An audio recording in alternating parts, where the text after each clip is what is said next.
여러분, 사람은요, 다 비슷비슷합니다. 다 거기서 사실 거기입니다. 아무리 탁월하다고 해도 사람은 사람입니다. 하루만 굶으면 어떻게 되죠? 비실비실하죠. 그리고 아무리 대단한 어떤 힘과 권세를 가지고 있다 할지라도 누가 한마디 하면 고민하면서 밤잠 설칩니다.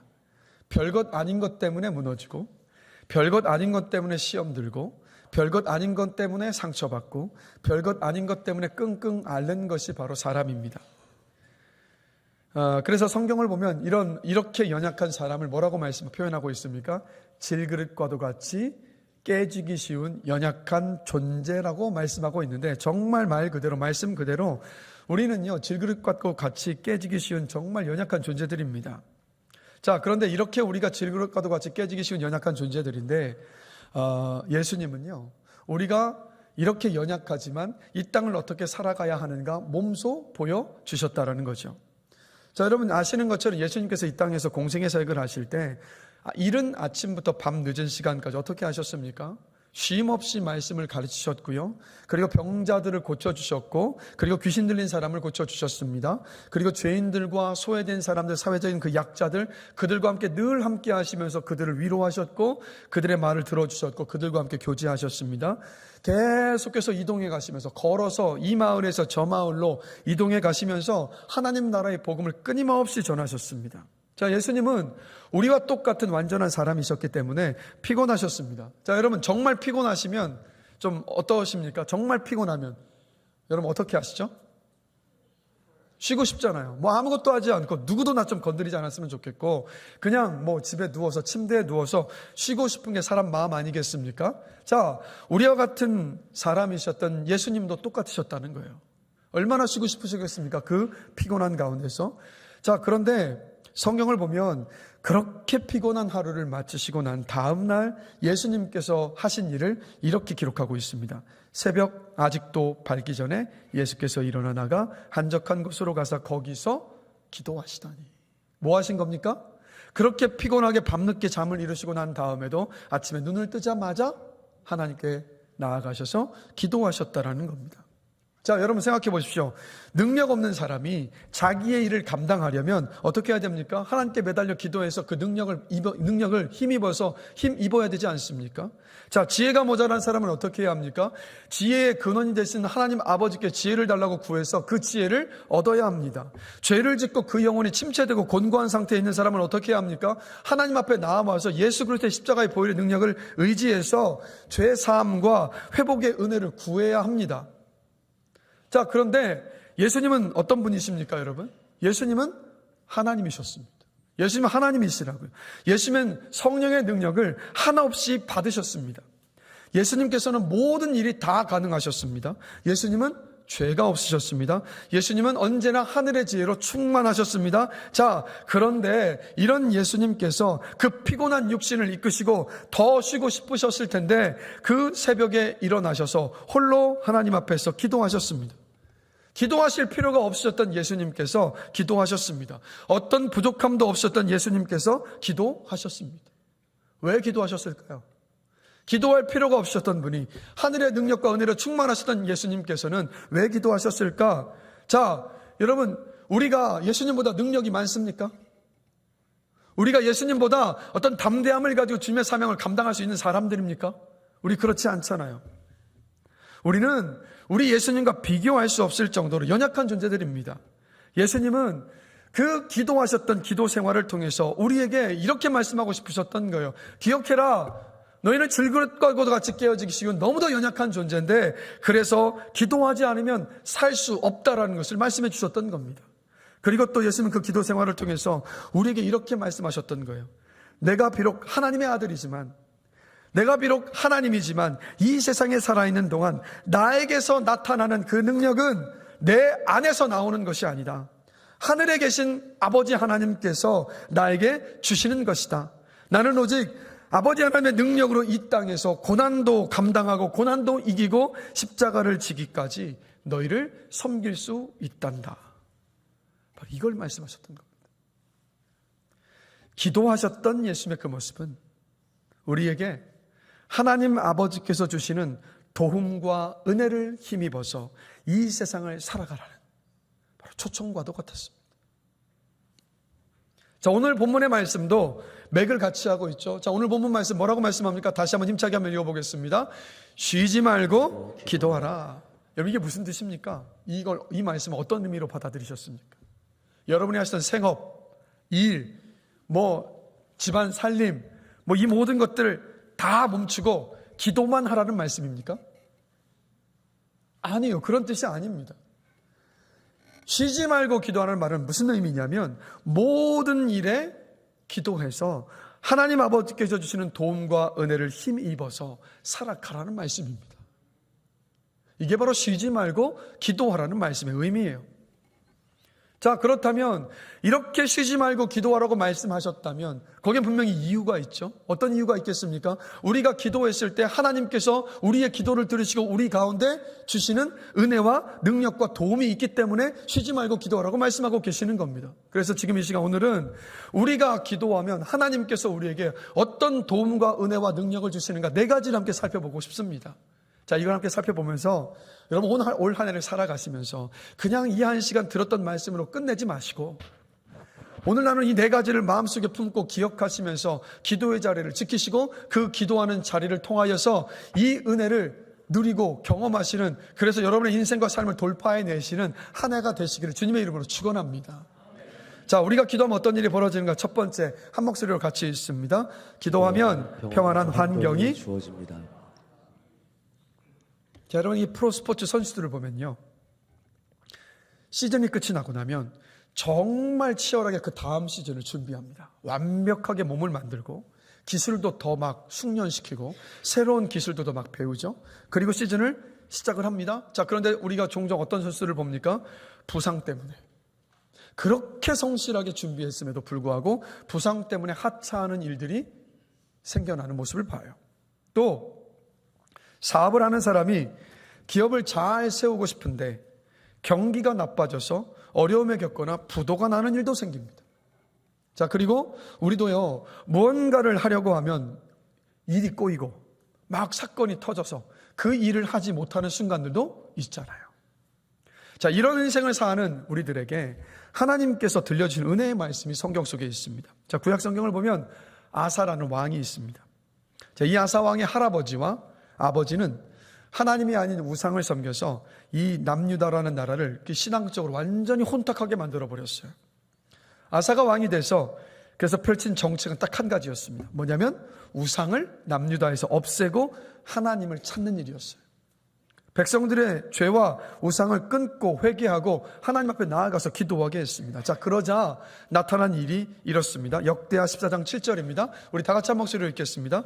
우리가 주를 찾았으므로 주께서 우리 사방에 평안을 주셨느니라.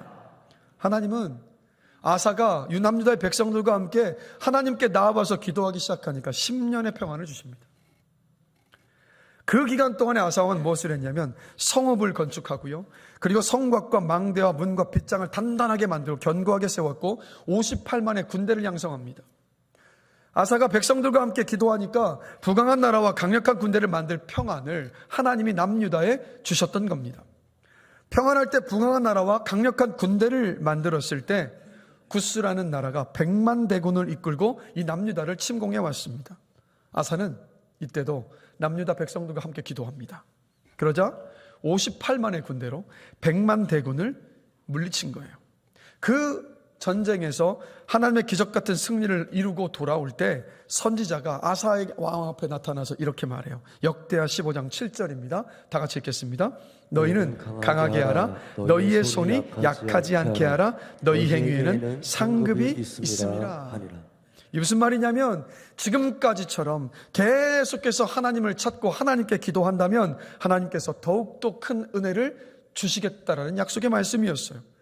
자, 선지자를 통해서 하나님의 약속의 말씀을 받자마자 이 아사는 남유다 백성들이 이렇게 선포합니다. 역대하 15장 13절입니다. 다 같이 읽습니다.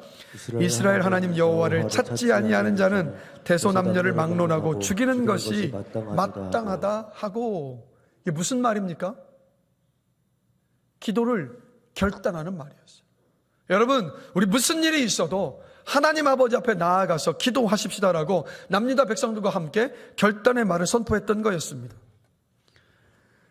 아사는 이 말씀에 순종해서 또 남유다 백성들에게 선포했던 것처럼 더 철저하게 하나님을 찾고 하나님께 기도했습니다. 자, 여러분 그 결과가 어땠을까요? 자, 역대하 15장 19절 다 같이 한 목소리 한번 읽어보겠습니다. 이때부터 아사왕 제35년까지 다시는 전쟁이 없으니라. 이전에 하나님을 찾고 기도했을 때 10년의 평안을 주셨는데 더 주님을 찾고 기도하니까 아사왕 15년부터 아사왕 35년까지 20년간의 평안을 주셨던 겁니다.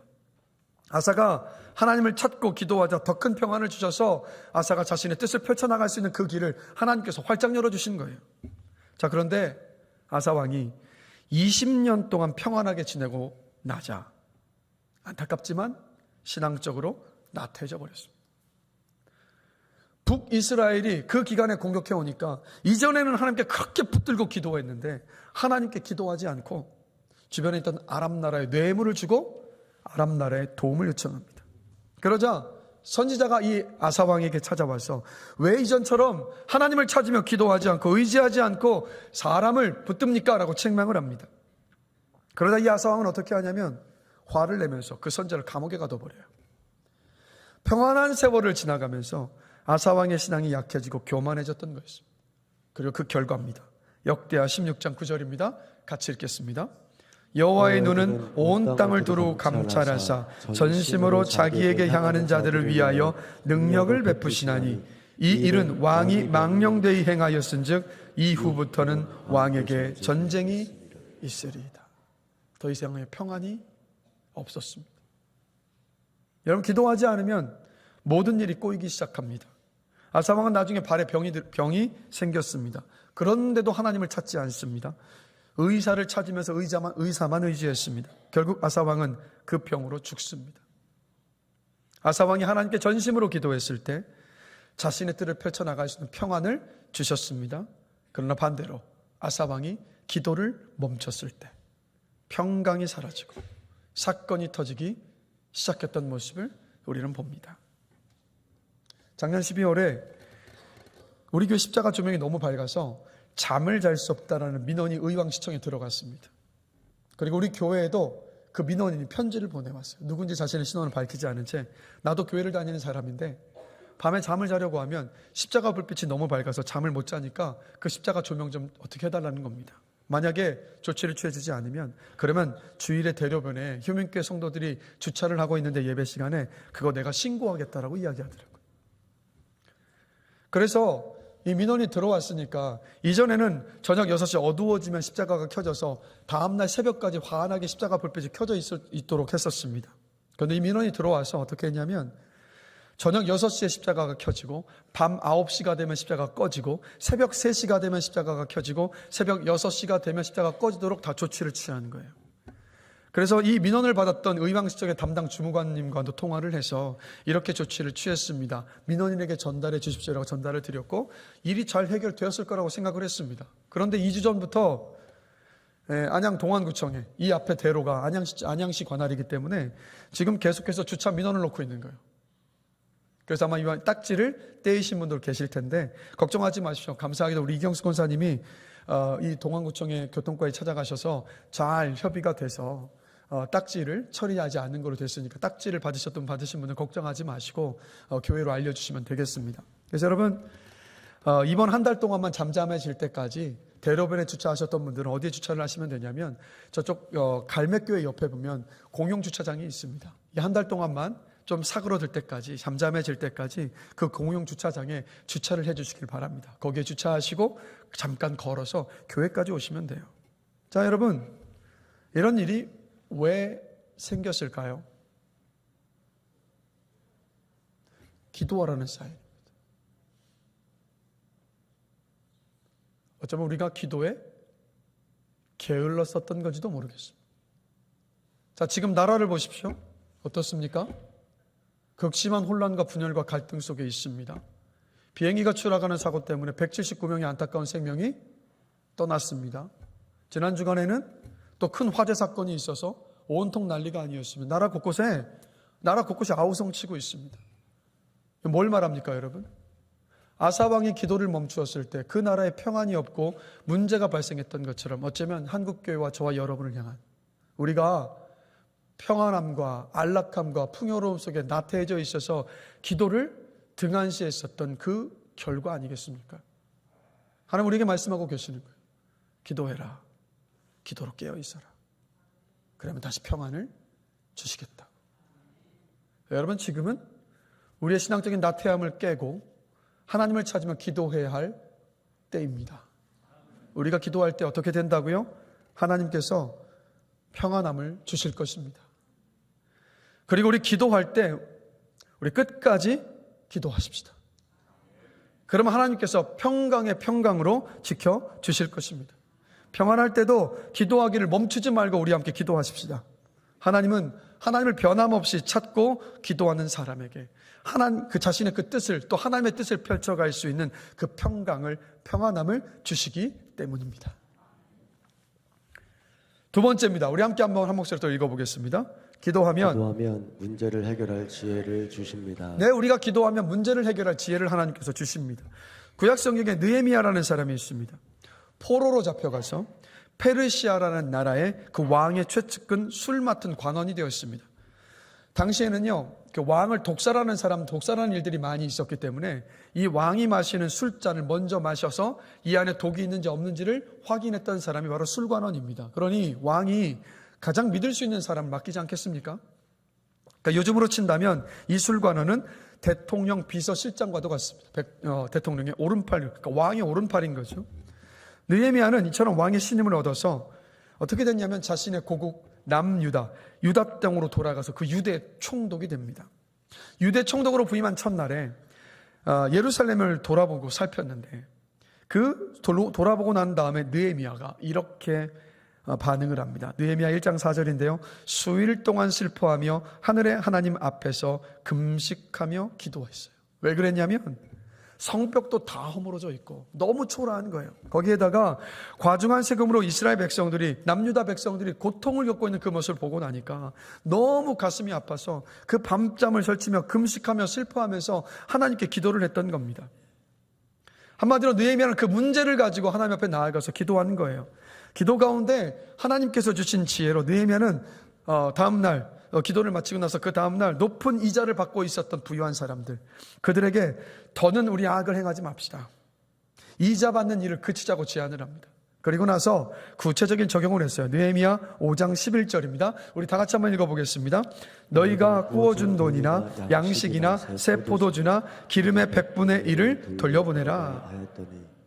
그러니까 이렇게 느헤미야는 과중한 세금으로 고통받고 있었던 이스라엘 백성들의 그 현실적인 문제를 해결했던 거였습니다. 자, 느헤미야가 무엇을 두고 기도했던 겁니까? 바로 현실에 자신이 풀어야 할 그 문제를 두고 하나님 앞에 나아가서 기도했습니다. 하나님의 관점으로 해석하고 하나님께서 주는 그 통찰력으로 현실의 문제를 풀어가는 그러한 기도를 했던 거였습니다. 현실의 대안을 추구하며 하나님의 지혜를 구하며 기도했습니다. 그리고 그 기도를 들으시고 하나님은 느헤미야에게 지혜를 주셨던 겁니다. 항상 기도하면서 하나님의 그 지혜를 구했던 느헤미야는 하나님이 주신 그 지혜로 예루살렘 성벽을 재건하고 그것 때문에 무너졌던 그 신앙생활들을 회복하는 그 종교개혁을 성공적으로 이끌었던 모습을 우리는 느헤미야를 통해서 봅니다. 그래서 여러분, 느헤미야의 이 모습을 통해서 우리가 무엇을 알 수 있습니까? 우리가 인생의 크고 작은 문제를 두고 하나님께 기도한다면 하나님은 그 문제를 해결할 지혜를 주십니다. 그래서 아브라함 링컨이 기도하는 백악관을 기도실로 만든 대통령 바로 아브라함 아닙니까? 이 아브라함 링컨 아닙니까? 링컨이 그래서 이런 고백을 했습니다. 나는 어려울 때마다 무릎을 꿇고 기도합니다. 나는 충분한 지혜가 없지만 기도하고 나면 특별한 지혜가 머리에 떠오르곤 합니다. 그렇게 그 미국 대통령의 그 사명을 감당할 수 있었던 겁니다. 여러분, 많은 경우 우리 하나님은 우리가 기도하면 하나님이 직접 나타나셔서 그 문제를 다 알아서 해결해 주시는 것이 아니라 그것을 해결할 수 있는 지혜와 방법과 용기를 주십니다. 그리고 그 문제를 우리가 풀어 나가게 하십니다. 대한항공에서 일하셨던 한 성도님의 일입니다. 어느 날은 직장 위의 상사가 한 번도 해보지 않은 일을 시켰어요. 시장 점유율을 파악하고 구간별 시장 점유 추세까지 다 파악한 다음에 내일까지 보고하라는 일이었습니다. 그러니까 내일까지 무조건 자료를 올리라고 하는데 이제 자기 자리로 돌아와서 아무리 생각을 해도 도무지 방법이 떠오르질 않아요. 근데 그날이 하필이면 목요일인데 신호회 모임이 있었고 이분이 찬양 인도를 맡고 있었습니다. 근데 연락을 해서 제가 지금 내일까지 급하게 해결해야 할 문제가 있으니까 제가 오늘 신호회 모임에 갈 수 없고 찬양 인도도 하지 못합니다라고 이야기를 하고 직장에 자기 자리에 앉아서 계속 고민을 거듭하는 겁니다. 어느덧 시간이 흘러서 그 신호회 시간, 저녁 시간이 됐습니다. 아무런 진도가 나가질 않으니까 안 되겠다. 어차피 일도 되지 않는 거 신호회에 가서 하나님께 예배하자. 그래서 신호회 모임이 있었던 정동교회로 발걸음을 옮겼습니다. 가서 찬양을 부르고 그 예배를 드리는데 일에 대한 부담감과 또 신호회 모임의 찬양 인도도 일 때문에 하지 못했었던 어떤 그런 복잡다단한 그 생각 때문에 마음이 막 서글퍼져 왔어요. 근데도 그렇게 은혜 가운데 예배를 드리고 나서 끝나고 나서 그 기도 모임에 자신의 처지와 상황을 이야기하고 함께 기도했습니다.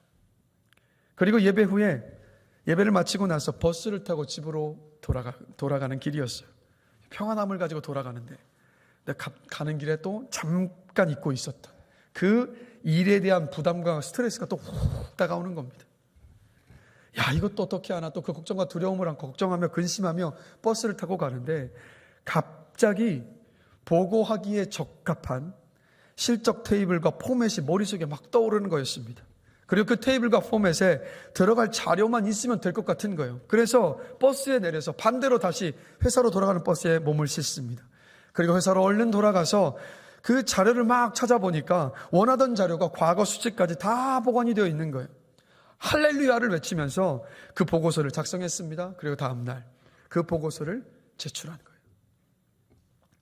하나님께서 어떻게 하신 겁니까? 이 성도의 기도를 들으시고 이 성도의 일에 구체적인 지혜를 주시고 역사하셨던 그 일이 여러분 일어났던 거였습니다. 여러분 하루 24시간을 쪼개도 시간이 늘 모자란 사람이 기도에 시간을 또 쪼갠다면 그냥 얼핏 생각할 때 하루의 삶이 더 바빠지고 더 분주해질 것만 같습니다. 아마 이제는 그렇게 생각하시는 분이 계실 수도 있을 거예요. 그러나 기도는 뭡니까? 기도는 마치 기름이 거의 없어서 털털거리던 자동차에 기름을 넣는 것과도 같습니다. 기도하면 어떤 일이 있습니까? 하나님이 우리의 마음 안에 평안을 주십니다.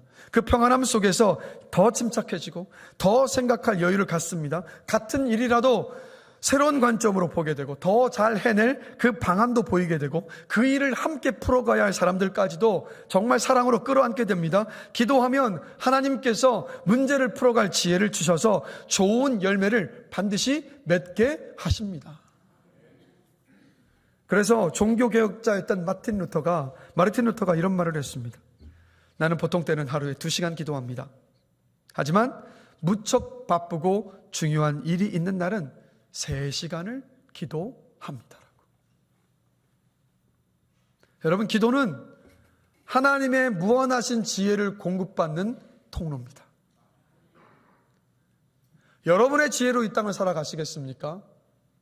하늘의 지혜로 이 땅을 살아가시겠습니까? 나의 지혜로 세상을 살아가는 것이 낫겠습니까? 하늘의 지혜로 이 세상을 살아가는 것이 낫겠습니까? 답은 딱 나오죠. 우리 모두요, 우리의 지혜로 살려고 발버둥 칠 것이 아니라 기도로 하늘의 지혜를 힘입어서 이 땅을 살아갈 수 있게 되길 주님의 이름으로 간절히 축원합니다. 기억하십시오. 우리가 기도하면 문제를 해결할 지혜를 하나님께서 주십니다. 세 번째입니다. 우리 한 목소리 읽겠습니다. 기도하면 영적 싸움에서 승리하게 하십니다. 자, 여러분, 예수님께서 공생의 사역을 시작하실 때 어떤 일이 있었습니까? 어떤 일이 있었죠? 마귀의 시험을 받으셨습니다. 마귀의 시험을 받으셨어요. 그 시험을 이기셨습니다. 우리 예수님께서. 여러분, 이게 뭘 말합니까? 우리의 인생 속에서도 마귀의 영적인 공격이 있을 것을 말씀하시는 거예요. 그래서 성경을 보시면 영적 생활에 대한 것들을 계속 말씀하고 있죠. 성경은 우리의 신앙생활을 뭐라고 표현하고 있냐면 눈에 보이지 않는 마귀와의 영적인 전쟁이라고 일관되게 말씀하고 있습니다. 여러분, 하나님은 눈에 보이지 않으십니다. 근데 마귀도 여러분들이 막 영화 속에서 보는 것처럼 뭐 뿔 달리고 막 흉측한 얼굴을 하고 있고, 이게 마귀의 모습이 아니에요. 마귀도 영적 존재입니다. 근데 이 마귀가 어떤 일을 합니까? 우리를 끊임없이 공격해 오는데, 자, 베드로전서 5장 8절 보겠습니다. 같이 읽겠습니다. 근신하라, 깨어라, 너희 대적 마귀가 우는 사자같이 두루 다니며 삼킬 자를 찾나니. 자, 에베소서 6장 11절 12절도 같이 한번 읽어보겠습니다. 마귀의 간계를 능히 대적하기 위하여 하나님의 전신갑주를 입으라. 우리의 씨름은 혈과 육을 상대하는 것이 아니요 통치자들과 권세들과 이 어둠의 세상 주관자들과 하늘에 있는 악한 영들을 상대함이라. 자, 마귀는 어떻게 한다고요? 우리를 끊임없이 유혹하고 공격합니다. 우리를 흔들어요. 특히 마귀가 우리를 공격하는 주 무기가 뭐냐면 바로 두려움으로 우리의 마음을 헤집어 놓습니다. 그래서 이런 말이 있습니다.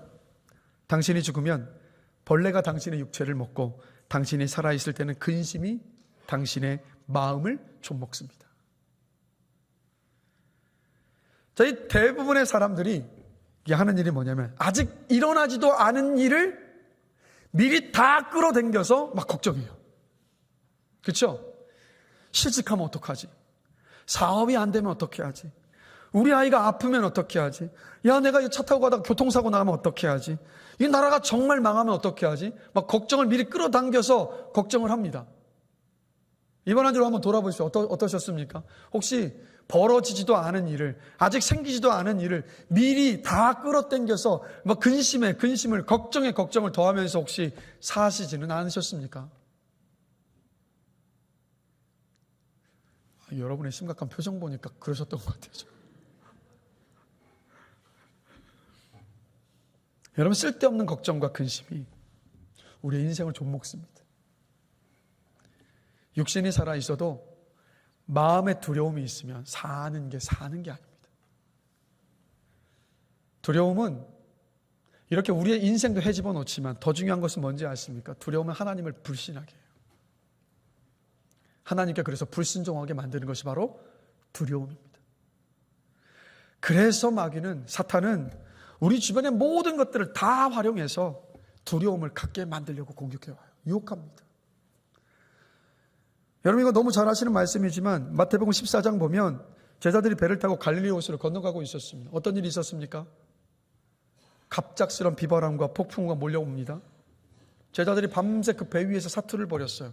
여러분, 예수님의 제자들은 대다수가 다 누굽니까? 프로, 어부들이잖아요. 일평생을 주님 만나기 전까지 그 생 전체를 그 갈릴리 바다에서 지냈던 사람들이라고요. 그런데도 이들이 감당할 수 없는 그 밤에 폭풍이었고 파도였습니다. 제자들이 막 정말 그 생사를 오고 가고 있었을 때 예수님께서 그 무지막지한 파도와 바람을 뚫고 그 파도 위를 걸어서 그 배를 향해서 걸어오고 계셨습니다. 주님이신 것을 알고 베드로가 주님께 이렇게 말해요. 마태복음 14장 28절, 우리 다 같이 한번 읽어보겠습니다. 주여, 만일 주님이시거든 나를 명하사 물 위로 오라 하소서 하니. 주님, 정말 주님이시면 저도 주님처럼 물 위를 걸어서 주님께로 오게 하여 주십시오라고 아주 대담하게 그 생사를 오고 왔던 그 시간에 주님께 요청합니다. 그러자 주님이 말씀하시죠. 오라. 그러자 주님의 이 말씀을 믿고 베드로가 어떻게 합니까? 조금 전까지 그렇게도 무서워하고 두려워했던 그 폭풍우가 일렁여서 파도가 막 집어설기 듯한 집채마다 파도가 일렁이는 그 갈릴리 호수를 향해서 발을 내디뎠습니다. 어떤 일이 벌어집니까? 주님처럼 걷기 시작했어요. 조금 전까지 두려워하고 무서워했던 그 파도가 이제는 주님을 바라보면서 주님을 신뢰하는 믿음 안에서 걷기 시작하니까 내 발밑에 있었던 겁니다. 자, 그런데 그렇게 믿음으로 걸어가다가 어떤 일이 벌어집니까? 바람을 보고 무서워 빠져가는지라. 주님을 바라보며 주님 오라는 말씀 붙잡고 갔을 때는 그 위를 걸어갔는데 이제는 주님이 안 보이고 옆에 있는 바람이 보이고 파도가 보이기 시작하니까 베드로가 그 두려움 때문에 그 갈릴리 호수에 빠져 들어갔던 겁니다. 자, 뭡니까? 베드로의 시선이 주님께 있었을 때는 파도 위를 걸었는데 베드로의 시선이 바람으로 일렁으로 있는 파도 가운데로 파도로 시선이 옮겨지고 나니까 물에 빠지기 시작했던 이 사건. 뭘 말하는 거겠습니까? 주님 이거 말씀하시는 거 아니겠어요? 자, 여러분 설교 소도에 말씀드렸던 것처럼 저와 여러분들은 질그릇과도 같이 깨지기 쉬운 너무나도 연약한 존재들입니다. 그러나 이런 우리가 강해질 수 있는 비결이 있습니다. 그게 뭡니까? 하나님께 딱 붙어 있는 거예요. 하나님께 딱 붙어 있다면 우리는 강해집니다. 종이 한 장은 너무도 쉽게 찢어지지만 그 종이가 벽에 딱 붙어 있으면 그 종이는 찢어지지 않습니다. 찢을 수도 없어요. 우리가 하나님께 딱 붙어 있는 방법, 우리의 단단한 벽과도 같은 그 벽에 우리가 딱 붙어 있을 수 있는 방법, 그게 뭡니까? 그것이 바로 여러분 기도입니다. 기도라고요. 하나님께 붙어 있는 것이 바로 기도입니다. 우리를 강한 사람으로 만드는 것이 바로 여러분 기도입니다. 두려우십니까? 걱정이 많으십니까? 내 인생 앞에 어떤 일이 펼쳐질지를 몰라서 무엇을 해야 될지 막 염려를 하고 계십니까? 나 이제 두려워하지 않을 거야, 나 이제 염려하지 않기로 했어라고 아무리 결단한다고 해도 두려워하지 않고 걱정하지 않고 염려하지 않게 되는 것 아니라는 거 잘 아시잖아요. 다른 방법, 이 방법, 저 방법 기울이지 마십시오. 기도하는 겁니다. 기도하면 내 눈앞의 현실을 보면서 벌벌벌 떨지 않습니다. 왜요? 기도하는 그 시간 자체가 이미 하나님을 바라보는 시간이니까. 하나님을 바라보기 시작하면 우리 안에 두려움이 설 자리가 없습니다. 우리가 기도하면 그래서 두려움을 이겨내는, 마귀의 영적 공격에 무너지지 않는 강한 사람이 됩니다. 오늘 안에 살아가시면서 속절없이 두려움 가운데 무너지지 마십시오. 마귀의 영적 공격 앞에 무너지고 낙심하지 마십시오. 기도를 통해서 두려움을 이기시고 영적 싸움 가운데 승리하시는 이 복된 한 해가 되시기를 주님의 이름으로 축복합니다. 마지막 네 번째입니다. 한 목소리로 읽겠습니다. 기도하면 하나님이 우리를 위해 일하십니다. 기도하면 하나님이 우리를 위해서 여러분 일하십니다. 마가복음 9장을 보면 예수님의 제자들이 귀신 들린 아이에게서 귀신을 쫓아내려고 했는데 쫓아내지를 못했어요. 한번 상상해 보셨습니까? 나사렛 예수 그리스도 이름으로 명하는 귀신아 떠나갈 지어다 막 여러 번을 외치는데 안 떠나요. 그럼 막 붙잡고 기도하는데도 안 떠나요. 그러니까 얼마나 이게 난감한 상황입니까? 체면이 말이 아니었단 말이에요. 이때 예수님은 변화산에 올라가셔서 기도하셨는데 변화산에서 내려오시자마자 제자들이 묻습니다. 주님, 우리는 어째서 능히 그 귀신을 쫓아내지 못했습니까? 라고 물어요. 그러자 예수님께서 그 제자들에게 이렇게 답하셨습니다. 같이 한번 읽어보겠습니다. 기도 외에 다른 것으로는 이런 종류가 나갈 수 없느니라. 여러분, 이 귀신을 쫓아내지 못했던 제자들, 이전엔 귀신을 쫓았습니다. 그런데 그렇게 귀신을 쫓고 성공하다 보니까 제자들이 착각을 한 게 있어요. 귀신을 쫓은 그 능력을 내 능력으로 착각한 겁니다. 근데 여러분, 그 귀신을 쫓아낼 수 있었던 제자들이 가지고 있었던 그 능력은, 그 권능은 예수님께서 주신 것이지 그 제자들의 것이 아니었습니다. 제자들은 오직 기도를 통해서만이 귀신을 쫓아낼 수 있는 주님의 권능을 입을 수 있었고 그 권능을 힘입어서 귀신을 내어 쫓았던 거였습니다. 자, 그럼 우리도 인생을 살아가면서 귀신 들린 아이의 아버지처럼 내가 어찌할 수 없는 인생의 위기에 직면할 때가 있습니다. 제자들처럼 사람들에게 수치와 수모를 당하는 그런 위기에 처하게 될 때도 있습니다. 건강의 위기, 재정의 위기, 관계의 위기 같은 삶에 갑자기 닥쳐오는 위기 앞에서 우리는 어쩔 줄을 몰라 합니다. 그런데 예수님 뭐라고 말씀하시는 겁니까? 그 모든 위기를 헤쳐가는 방법은 기도라고 말씀하고 계시는 거예요. 기도 외에는 이런 종류가 나갈 수 없느니라라고 말씀을 하시면서, 여러분, 기도 외에 다른 것으로는 이런 종류가 나갈 수 없느니라라는 예수님의 말씀을 자세히 한번 보십시오. 그럼 우리가 한 가지를 발견합니다. 하나님의 권위와 하나님의 능력과 선하심에 대한 신뢰, 그리고 기도가 하나로 묶여 있음을 알 수 있어요. 이거 제가 예전에도 비유했었던 비유인데 아마 다들 기억하시고 생각나실 거예요. 저는 조금 전에 말씀드린 이것을 저수지와 저수지에서 물이 흘러나오는 관과 그리고 수도꼭지로 비유해 볼 수 있을 것 같아요. 자, 하나님의 전능하신 능력의 저수지가 있습니다. 이 저수지는 항상 있고요, 절대 마르지 않아요. 무한합니다. 그리고 이 능력의 물을 받는 관이 하나님의 능력과 선하심을 신뢰하는 믿음입니다. 그리고 기도가 수도꼭지예요. 하나님은 예수님을 믿는 우리에게 하나님의 능력에 자유롭게 무한정으로 접근할 수 있는 그 통로로 기도를 주신 겁니다. 기도의 수도꼭지를 우리가 틀 때 하나님의 무한하신 그 능력이 우리의 삶 가운데 임합니다. 우리가 기도하면 하나님이 우리를 위해서 일하시기 시작합니다. 미국에 이민교회에 실제 있었던 일입니다. 한 형제와 자매가 목사님을 찾아왔어요. 기도를 부탁하려고. 이 형제는요, 미국의 정보기관에서 일하고 있었습니다. 그리고 이 자매는 영주권 허가가 나질 않아서 불체자 신분으로 있었던 거예요. 근데 이 형제와 자매가 결혼을 하기로 했는데 문제는 뭐였냐면 당시 미국 국가정보기관에서 일하는 사람은 그 보안법상 배우자가 영주권이 없으면 결혼할 수 없다라는 규정이 있었습니다. 그러니까 두 사람이 결혼하려면 보안법을 위반해야 됐고 그리고 직장도 그만두어야 되는 상황인 거예요. 이 어쩔 수 없는 상황이 오고 나니까 이 형제는 발을 막 동동 굴렀습니다. 근데 이 자매는 기도하자고 이야기하면서 형제와 함께 목사님에게 찾아온 거예요. 그러면서 이 목사님에게 하는 말이, 목사님께서 선교지마다 기도를 통해 돌파하셨던 것을 말씀하셨던 걸 저는 기억합니다. 그래서 저도 기도로 법을 바꿔보려고요 라고 얘기하는 거예요. 그러니까 너무나 담대한 말이니까 기도하겠다고 이야기하는 목사님도 당황스러웠었던 거예요. 그리고 그날부터 이 형제와 자매는 기도하기 시작했습니다. 여러분, 미국 보안법상 한 번도 예외가 없던 상황을 믿음으로 기도한 일이 쉽겠습니까? 어렵겠습니까?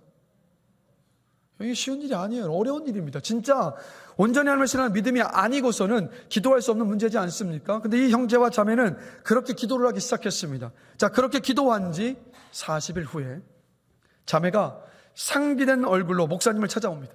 목사님, 정말 기적이 일어났어요 라고. 그래서 자초증을 들어보니까 이렇습니다. 형제와 같이 일하고 있던 선임이 우연히 두 사람의 안타까운 사연을 듣고 4번의 회의를 열어서 이 두 사람의 결혼을 합법적으로 허락할 수 있도록 그 미국 정보기관 내 예외 규정을 일부 개정했다는 거예요. 거기에다가 미국 정보기관 역사상 처음으로 그 자매, 불체자 신분이잖아요. 이 자매와 심지어 그의 가족 3명도 전부 영주권 신분을 취득받게 한 겁니다. 자매의 말처럼 기도로 법을 바꾼 거예요. 그 남의 일이라고 별 감흥도 없고 아멘도 안 나오십니까? 여러분, 우리가 기도하면 우리는 상상도 할 수 없는 놀라운 일들 하나님 펼쳐가십니다. 작년의 일인데 제 아내 지인의 시아버님이 이 병에 걸리셔서 누워만 계시고 이제 언제 돌아가실지 모르는 상황이었습니다. 심지어 너무 누워만 계시다 보니 욕창도 생기고. 근데 아내가 함께 우리 같이 가서 기도하자고 이야기를 해서 그 집을 믿지 않는 집이에요. 찾아가서 보니까 정말 있잖아요. 그 병원의 침상이 거실 한복판에 나와 있고 그 할아버님이 누워 계시는데 이 허리 쪽에 욕창이 있어서 정말 아무런 기력도 없고 호흡도 간신히 쉬는 그 정도였던 거예요. 아내와 함께 간절히 그 눈물로 간절히 기도했습니다. 하나님 아버지, 이 영혼을 불쌍히 여겨주시고 구원하여 주시고 치유하여 달라고. 그렇게 기도를 마쳤습니다. 자, 그 다음에 어떻게 됐을까요?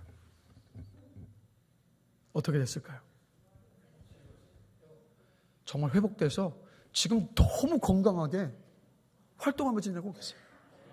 그런데요, 우리는 알죠. 누가 일하신 겁니까? 하나님이. 그런데 그 지인분은 이렇게 얘기하더라고요. 그 전날 비타민을 맞아서 그런 것 같다.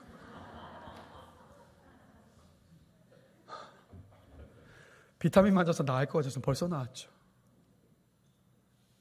하나님이 그 기도에 역사하신 거잖아요. 존 칼빈이 이런 말을 했습니다.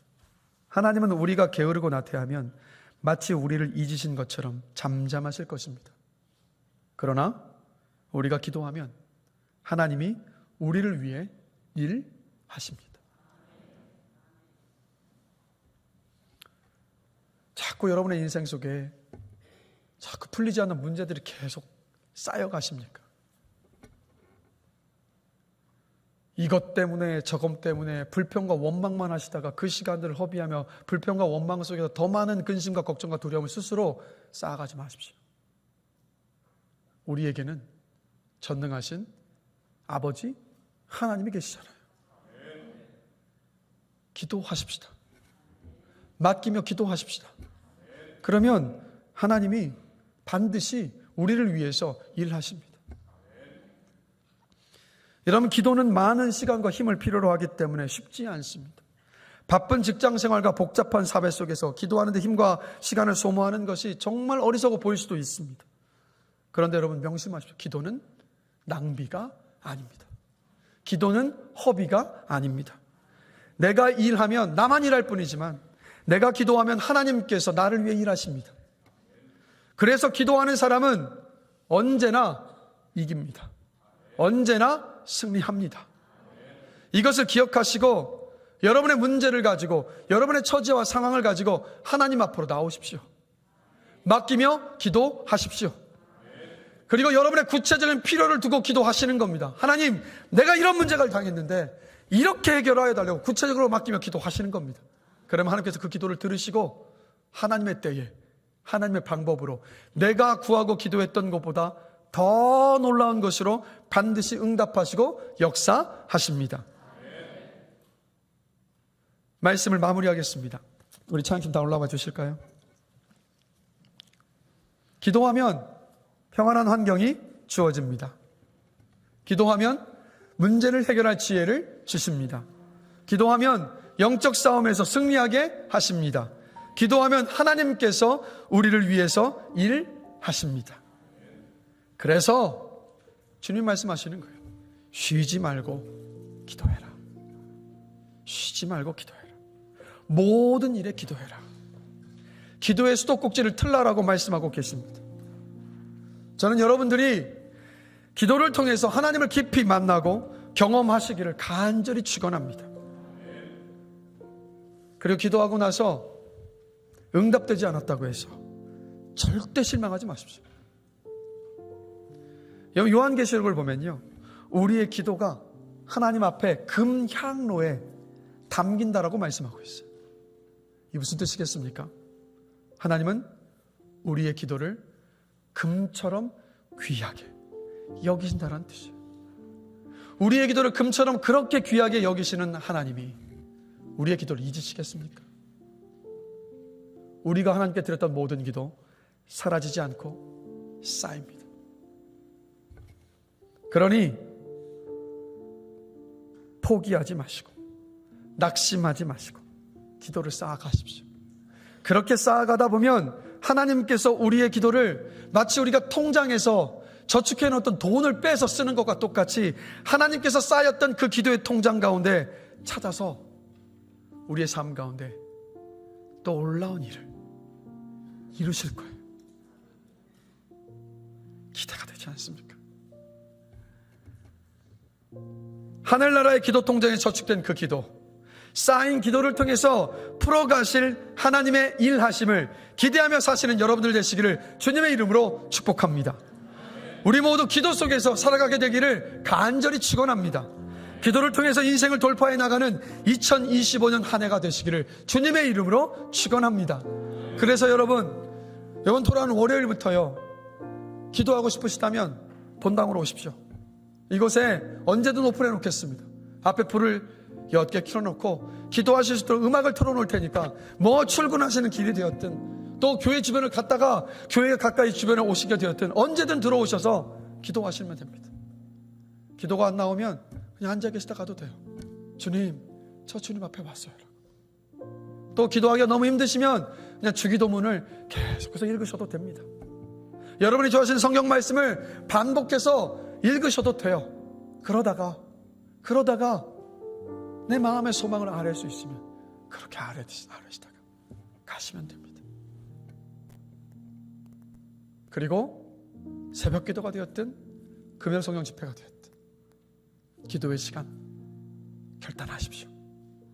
인생에 문제가 그렇게 많아서 그렇게 허덕이고 그렇게 지쳐있는데 언제까지 방치하시려고요? 기도가 우리의 능력이고 우리의 살 길입니다. 우리 모두 다시 한번 기도 속에서 승리하며 살아가게 되기를 주님의 이름으로 간절히 축원합니다. 자, 옆 사람 보시면서 함께 얘기해 봅시다. 기도가 우리의 능력입니다. 기도하면 하나님이 일하십니다. 기도 속에서 살아갑시다. 기도 속에서 살겠습니다. 여러분, 하나님 앞에서 지금 선포하신 겁니다. 그렇게 살아가시게 될 줄로 믿습니다. 우리 함께 들었던 말씀을 생각하시면서 찬양합니다.